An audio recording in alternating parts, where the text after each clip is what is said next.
नमस्कार। मोबाइल यानी एक ऐसा यंत्र जिसके बिना रहने की कल्पना तक नहीं की जा सकती, मगर ये मोबाइल भी मुसीबत का सबब बनता जा रहा है। रिसर्च के मुताबिक मोबाइल से नपुंसकता के खतरे बढ़ सकते हैं। इसी पर है मोबाइल बनाम मुसीबत।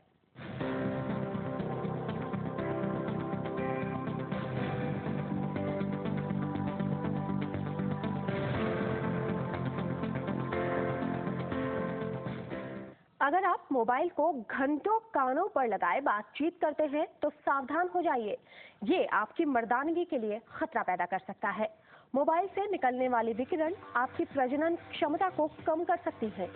जवाहरलाल नेहरू यूनिवर्सिटी की ओर से किया गया एक अध्ययन खतरे की घंटी बजाने वाला है।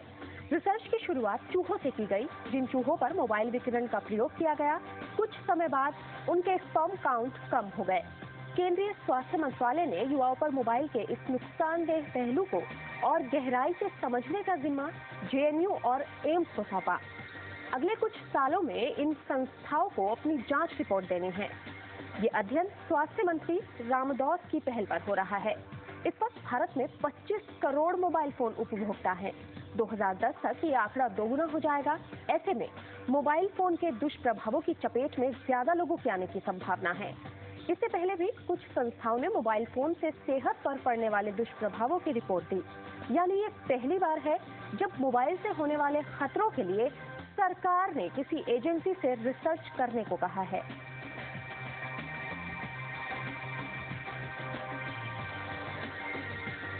तो मोबाइल फोन की घंटी आपके लिए खतरे की घंटी बजा रही है। अगर आप मोबाइल फोन का घंटों इस्तेमाल करने के आदी हैं तो आप अपनी आदत में सुधार कर लीजिए, क्योंकि ये आदत आप पर काफी भारी पड़ सकती है।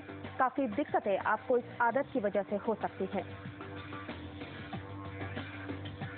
एक रिसर्च के मुताबिक नपुंसकता बढ़ सकती है, नपुंसकता आ सकती है मोबाइल फोन का ज्यादा इस्तेमाल करने से। चूहों पर एक रिसर्च की गई है जिससे ये पता चला है कि मोबाइल फोन से निकलने वाली विकिरण की वजह से स्पर्म काउंट की संख्या कम हो जाती है, जिससे नपुंसकता का खतरा पैदा हो जाता है। मोबाइल फोन के इस्तेमाल से होने वाले नुकसानों की फहरिस्त काफी लंबी है।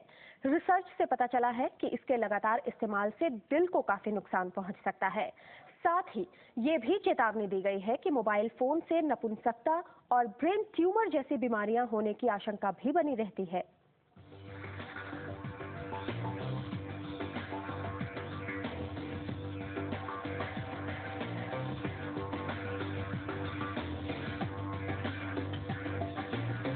गले से लटकता मोबाइल फोन खतरनाक है।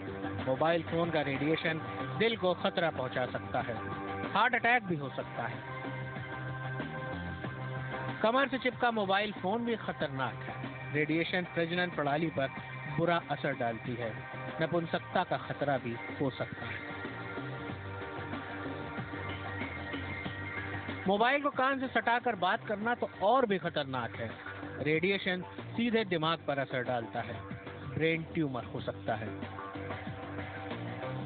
मोबाइल अगर गले से नहीं लटका है, कमर से नहीं चिपका है और कान से नहीं लगा है, तब भी खतरनाक है।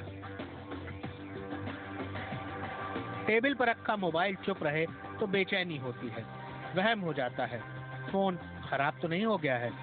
कई बार मोबाइल चुप रहता है लेकिन दिमाग में बार बार घंटी बज रही होती है। इंसान मनोवैज्ञानिक बीमारी का शिकार हो जाता है। बेशक मोबाइल फोन ने भागदौड़ वाली जिंदगी को आसान बनाया है। एक दूसरे से आगे निकलने की हड़बड़ी में रिश्ते पीछे छूट गए हैं। टच में रहने का आखिरी जरिया मोबाइल बन गया है।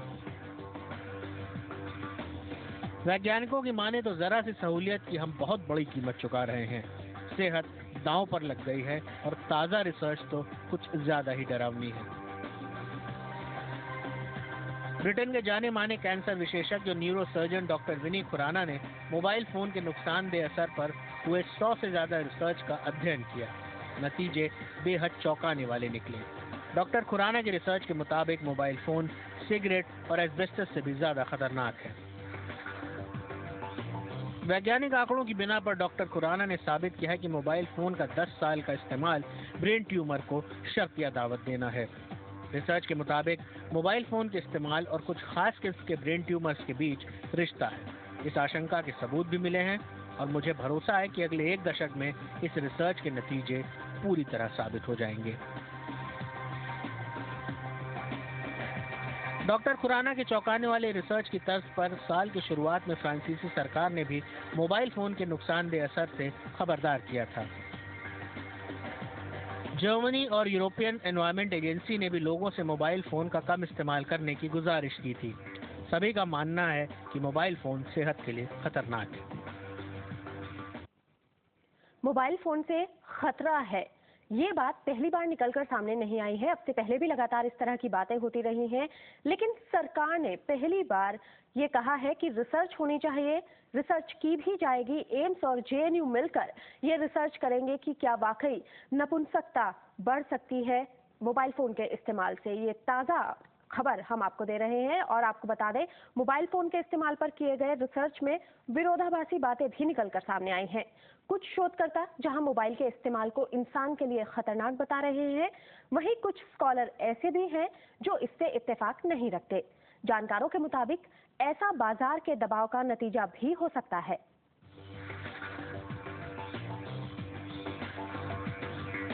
मोबाइल फोन से कैंसर पर गफलत बनी हुई है। खतरा इस्तेमाल कम करके ही दूर हो सकता है। वैसे कुछ और कंज्यूमर प्रोडक्ट के बारे में गफलत दूर हो चुकी है। डिओड्रेंट, दांतों में भरवाए जाने वाले फिलर, ब्रेस्ट इम्प्लांट, खाने को मीठा करने वाले आर्टिफिशियल स्वीटनर के सिलसिले में अब तक न जाने कितने रिसर्च आ चुके हैं। कुछ इन चीजों से कैंसर का खतरा बढ़ने का दावा कर चुके हैं। कुछ ऐसे भी रिसर्च हैं जो इनसे कोई खतरा नहीं बताते। सच क्या है कोई नहीं जानता। किस रिपोर्ट के पीछे बाजार का कुचक्र है, किसके पीछे खालिस वैज्ञानिक शोध, ये पता करना बेहद मुश्किल है। जाहिर है, जो लोग इन चीजों का इस्तेमाल करते हैं उनके दिल में डर भी बैठा रहता है। इसी डर को दूर करने के लिए फरवरी में ऑस्ट्रेलिया की न्यू साउथ वेल्स यूनिवर्सिटी ने एक रिस्क रिपोर्ट जारी की। ये रिपोर्ट तमाम चीजों पर अब तक आई सही गलत रिसर्चों की वैज्ञानिक एनालिसिस करके तैयार की गई।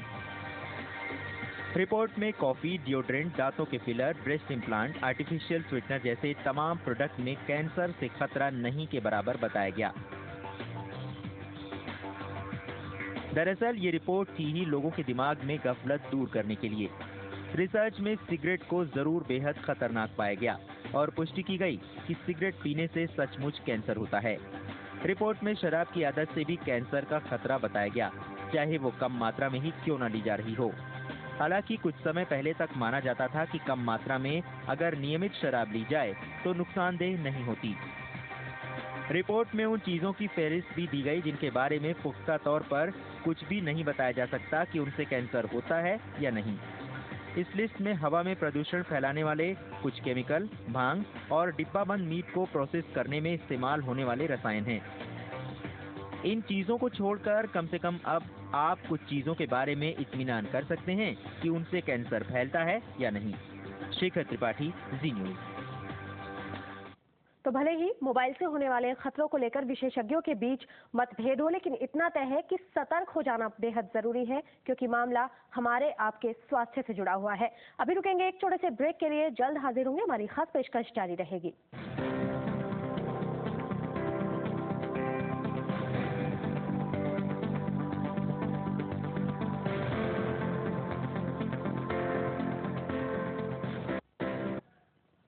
तो हम लगातार आपको बता रहे हैं, अगर आप मोबाइल को घंटों कानों पर लगाए बातचीत करते हैं तो सावधान हो जाइए, क्योंकि ये आपकी मर्दानगी के लिए खतरा पैदा कर सकता है।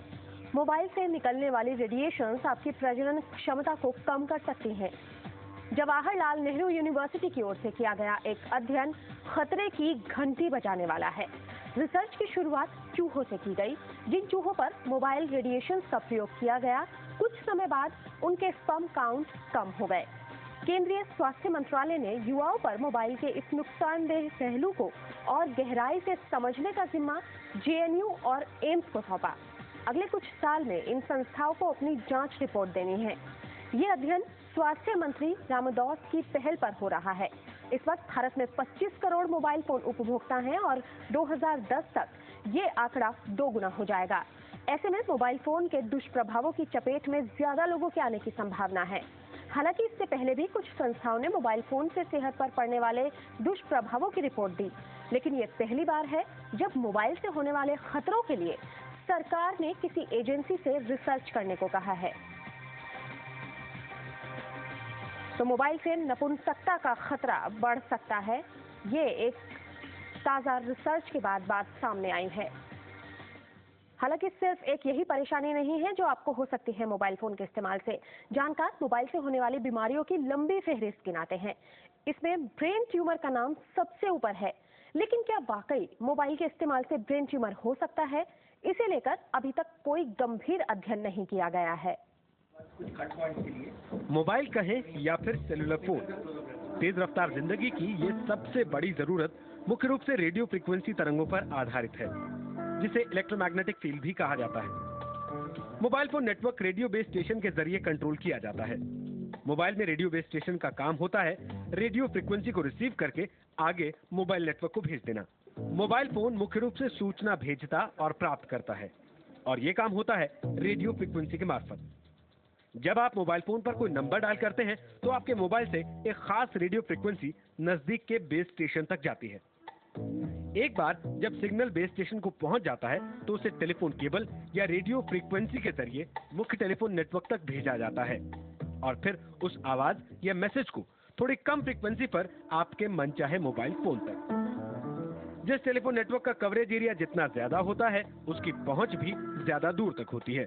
मोबाइल फोन पर डायल नंबर की रेडियो फ्रीक्वेंसी बेस स्टेशन से मुख्य नेटवर्क और फिर वहां से डायल नंबर तक पहुंचने के बाद बजती है मोबाइल की घंटी, और जब बातचीत शुरू होती है तो आपकी आवाज सबसे पहले इलेक्ट्रोमैग्नेटिक तरंगों में तब्दील हो जाती है, जिसे मोबाइल फोन बेस स्टेशन तक ट्रांसमिट करता है।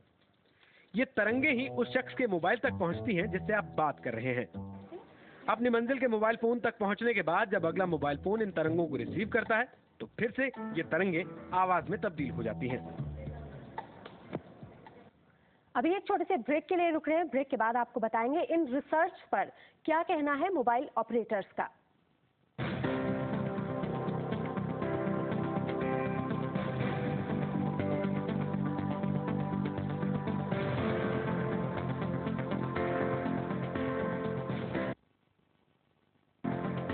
तो मोबाइल फोन के ज्यादा इस्तेमाल से तरह तरह के खतरों की बात सामने आ रही है, लेकिन मोबाइल ऑपरेटर इन नतीजों से सहमत नहीं दिखते। ऑपरेटरों के मुताबिक इस तरह के शोध के लिए स्टैंडर्ड मानकों का प्रयोग नहीं किया जाता। हर कोई अपनी सुविधा के लिहाज से निष्कर्ष निकालता है, लिहाजा इन नतीजों को ज्यादा तवज्जो नहीं दी जानी चाहिए। मोबाइल फोन वाकई सिगरेट से ज्यादा खतरनाक है? भारतीय मूल के डॉक्टर विनी खुराना की इस रिसर्च को मोबाइल ऑपरेटर्स एसोसिएशन ने खारिज कर दिया है। उसके मुताबिक रिसर्च में उन्हीं वैज्ञानिक सामग्री का चुनाव किया गया जो मन मुताबिक नतीजे दे सके। शोध संतुलित नजरिया नहीं पेश करता। तकरीबन ऐसी ही वैज्ञानिक सामग्री के विश्लेषण से WHO और कई स्वतंत्र वैज्ञानिकों ने उल्टे नतीजे निकाले हैं। जाहिर है डॉक्टर खुराना के रिसर्च पर मोबाइल ऑपरेटर्स ने इसलिए बयान दिया क्योंकि उन्हें मोबाइल की बिक्री कम होने का खतरा सताने लगा है। जब भी मोबाइल फोन के खिलाफ रिसर्च आता है तो ऑपरेटर्स ऐसा ही करते हैं, लेकिन कई कंपनियां ऐसी भी हैं जिनकी बाँछें खिल जाती हैं। ये वो कंपनियां हैं जो मोबाइल फोन के खतरों को प्रचारित कर रेडिएशन से बचने के खास कलपुर्जे और तकनीक बेच रही हैं। मोबाइल फोन के रेडिएशन से बचाने का दावा करने वाला बायोपैड अमेरिका में खासा लोकप्रिय है। बायोपैड खास किस्म के फिल्टर हैं। दावा है कि इन्हें मोबाइल पर लगा लिया जाए तो रेडिएशन का असर कम हो जाता है। ऐसे फिल्टर का बाजार अभी विकसित देशों तक है। इसे विकासशील देशों तक फैलाने की तैयारी है। ये तभी बिकेंगे जब लोग मोबाइल फोन के खतरे से डर जाएं।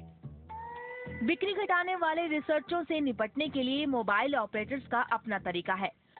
वो ऐसे रिसर्चों को बढ़ावा देते हैं जो मोबाइल से कोई खतरा ना होने की बात कहते हैं। मसलन 1994 से 2005 तक मोबाइल फोन पर 170 रिसर्च हुए। ज्यादातर रिसर्च मोबाइल कंपनियों ने ही कराया। वैसे हर रिसर्च के पीछे छुपा हुआ एजेंडा नहीं होता। बहुत से रिसर्च खालिस वैज्ञानिक नतीजे पाने के लिए भी हो रहे हैं। इनके सामने फंड की दिक्कत तो है ही, कई चुनौतियां भी हैं। दरअसल सही नतीजे के लिए सही सैंपल यानी नमूना बेहद जरूरी है। कुछ रिसर्च के लिए सिर्फ 10 लोग काफी होते हैं, तो किसी रिसर्च के लिए 1000 लोगों का नमूना भी नाकाफी होता है। साल 2007 में पीजीआई चंडीगढ़ ने अमेरिका में हुए एक सेमिनार में दावा किया कि मोबाइल फोन से बहरापन हो सकता है। 100 लोगों के नमूने को नाकाफी बताकर विशेषज्ञों ने इसे खारिज कर दिया। सैंपल सही हो तो भी रिसर्च में इस्तेमाल तकनीक से नतीजे में फेरबदल हो जाता है। डेनमार्क के वैज्ञानिकों ने 4.25 लाख लोगों पर रिसर्च कर ये दावा किया कि मोबाइल फोन से नुकसान नहीं होता। वैज्ञानिक रिसर्च में इस्तेमाल हुई तकनीक और तरीके को सही नहीं मानते। जाहिर है, रिसर्चों की सच्चाई जांचने परखने के लिए जब तक ठोस कोशिश नहीं होगी, तब तक आम आदमी गफलत में फंसा रहेगा। इस गफलत का फायदा कंपनियां उठाती रहेंगी। ब्यूरो रिपोर्ट, जी न्यूज। मोबाइल बना मुसीबत हमारी खास पेशकश में फिलहाल इतना ही। एक छोटे से ब्रेक के लिए रुकेंगे। ब्रेक के बाद देखिए हमारी खास पेशकश कृष्णा सब जानता है।